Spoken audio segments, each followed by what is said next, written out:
అహల్య రాత్రిపూట ఇంటి నుండి గార్డెన్లోకి వెళ్తూ ఉండగా అప్పుడే గేట్ లోపల నుండి ఒక వ్యక్తి లోపలికి వస్తూ ఎక్స్క్యూజ్ మీ మేడం, ఈ అడ్రస్ ఎక్కడో కాస్త చెప్తారా అని అంటూ ఉండగా ఆ పేపర్ని తీసుకొని అహల్య చూసి ఎదురుగా ఉన్న వ్యక్తి ముఖం వైపు చూడగానే ఎదురుగా ఉన్న వ్యక్తి తన ఫేస్కున్న కర్చీఫ్ని కిందికి జరుపుతాడు. దాంతో అహల్య ఆ వ్యక్తి ఫేస్ చూసి షాక్ అవుతుంది. అతను ఎవరో కాదు, బెనర్జీ.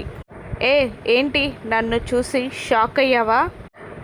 నిన్ను ఫోన్ చేసి బ్లాక్మెయిల్ చేసి బెదిరిస్తున్న ఆ మాస్క్ మ్యాన్ని నేనే అని రివాల్వర్ చూపిస్తూ బెదిరిస్తూ ఉంటాడు బాస్, అదే బెనర్జీ. మాస్క్ మ్యాన్ బెనర్జీ అని తెలిసి షాక్ అవుతుంది అహల్య. ఇప్పుడు ఎందుకు వచ్చాను అనుకుంటున్నావా? మీ ఇంట్లో ఇంద్రాకి సంబంధించిన ఒక బాక్స్ ఉంది. మర్యాదగా ఆ బాక్స్ని ఈరోజు రాత్రికే నేను ఒక అడ్రస్ చెప్తాను, ఆ అడ్రస్లో తీసుకొచ్చి ఇవ్వు, లేదంటే ఒక 2 బాంబులు తీసుకొచ్చి ఇంట్లో ఉన్న వాళ్ళందరినీ లేపేస్తాను అని వార్నింగ్ ఇస్తాడు బెనర్జీ. దాంతో అహల్య షాక్ అవుతుంది. చెప్పేది వినబడుతుందా?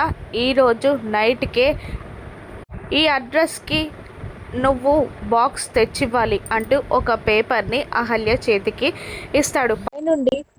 గౌతమ్ పైనుండి అంతా చూసి అహల్య గారు ఎవరితో మాట్లాడుతున్నారు అని అనుకుని కిందికి పరిగెత్తుకుంటూ వస్తాడు. ఈలోపే బెనర్జీ అహల్యని ఈరోజు రాత్రికే ఆ బాక్స్ నేను చెప్పిన అడ్రస్కి తీసుకొచ్చివ్వు అని బెదిరిస్తూ ఉంటాడు. గౌతమ్ బెనర్జీని పట్టుకోగలడా? అహల్యని కాపాడుకోగలడా? అహల్య ఇందిరా బాక్స్ని ఈరోజు రాత్రికే బెనర్జీకి అందిస్తుందా? అహల్యని గౌతమ్ ఏ విధంగా కాపాడుకుంటాడో రాను ఎపిసోడ్స్లో చూద్దాం. Thank you for watching.